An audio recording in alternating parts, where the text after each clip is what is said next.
Alright, let's continue where we left off. Inline tags. It falls. We got a lot here. Learn HTML inline tags, exercise 4 of 11. You know how to create a paragraph of text.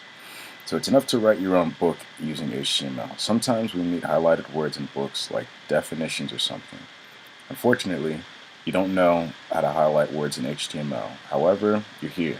So that's easy to fix. Font faces. If you need to make a part of text bolder, then don't forget about strong and B tags. Use them as in following examples. Here are few, strong, important, strong words P. This HTML markup will produce this result. Here are a few important words. In case with italic highlighting, use EM or I tags. Preview. Here are a few important words.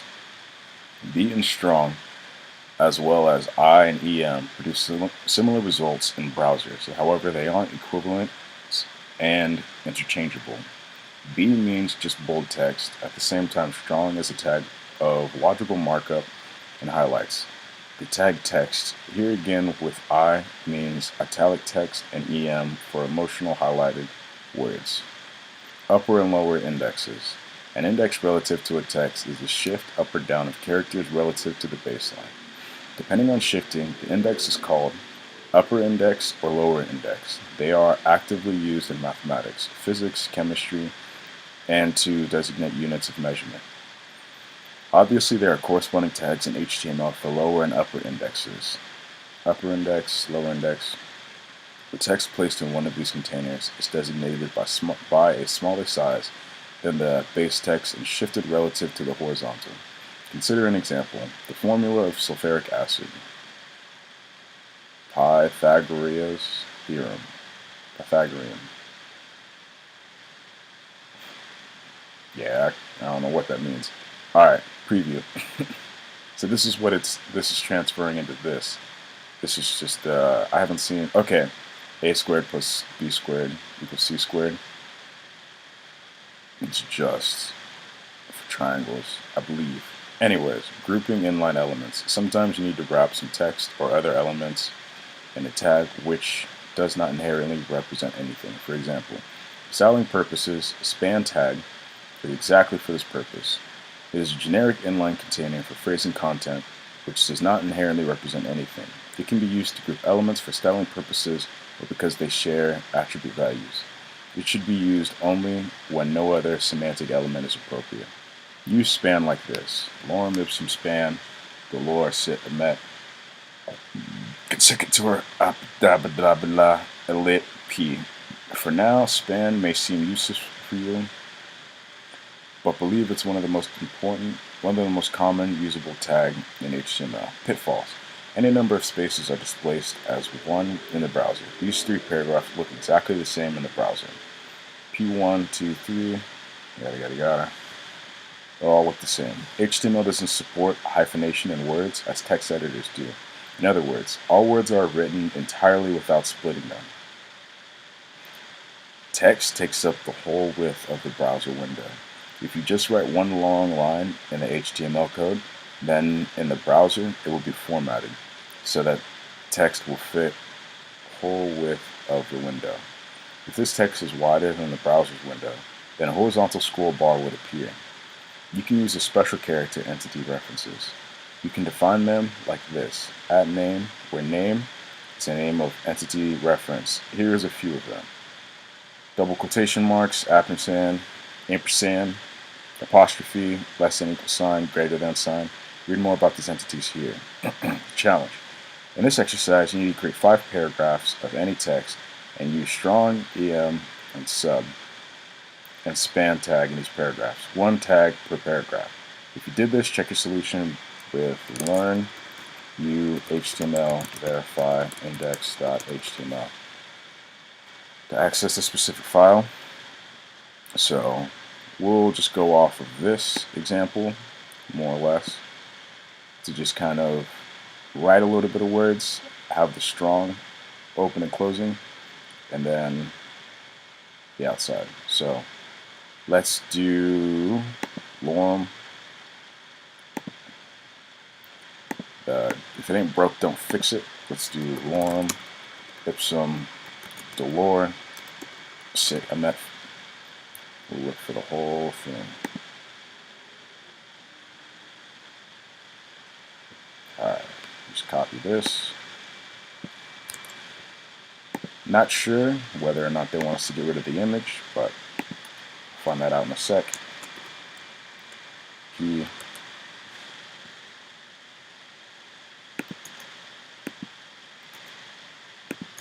Just gonna do this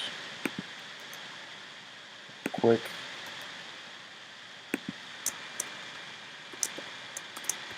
And then we'll save it. And so it wants us to have 5.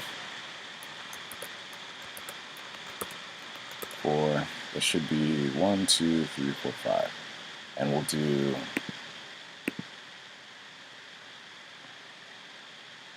strong first, strong side. You guys have ever seen, what's it called? We Are the Titans.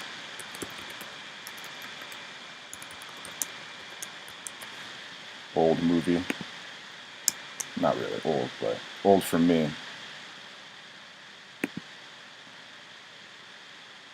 So we got strong side, EM.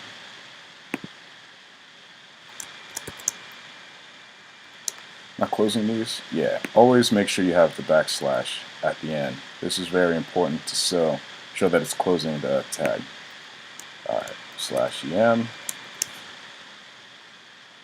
And then we got sup. Sup, guys. Oh.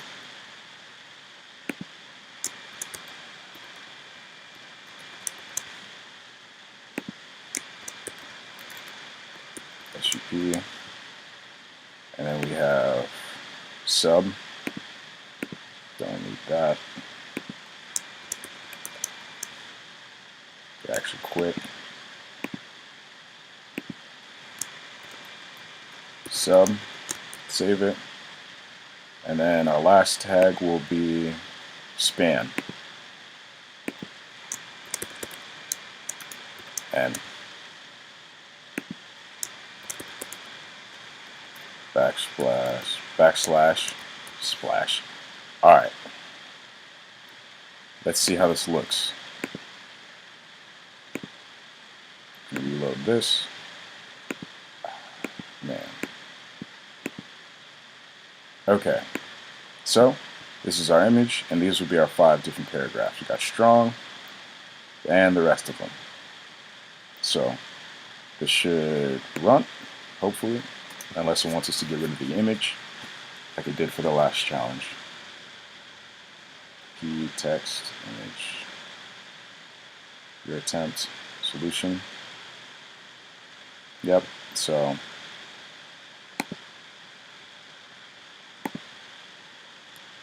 this needs to be gone. Save it. Solution, key, text, strong. Okay, it wants it in between. It doesn't want it at the beginning of the text. So, easy fix.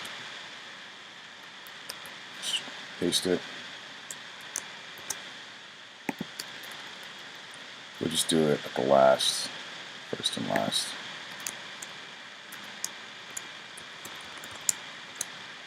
Portions. And we'll just do it that way. So, PM.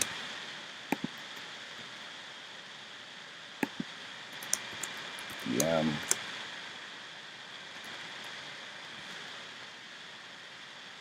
We got sup.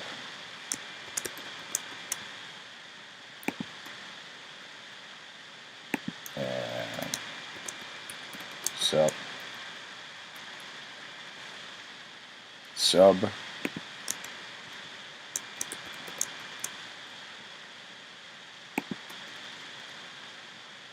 And backslash sub. And then we got span as our last one.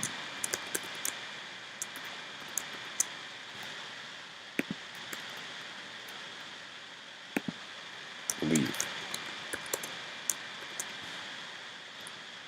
So this is the way that they wanted us to do it, is just that looking at our the difference, no, looking at the solution, is that they have the P tag, the body tag, P, and then some text, strong, text, text.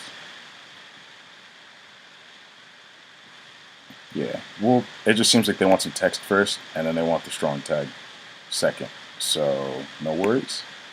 You can reload. And this is how it's looking mixed. So, let's see if it wants to work this time. Learn HTML, you're doing fine. Of course, that's not all the existing inline tags, but these are 5. But these 5 is the most common. These 5 are the most common used tags, so you definitely should know about them. Feel free to Google about other tags. There are tags for different purposes like quoting, addressing, code, deletions and additions, keyboard keys, and so on. Nevertheless, we need to know how to make headings for dividing content by logical parts. That's what we consider in following exercise. The following exercise. You have 7 challenges left. Type learn HTML to show the menu. Alright, well, it's looking pretty good. Like, comment, subscribe, and I will see you in the next video. Peace.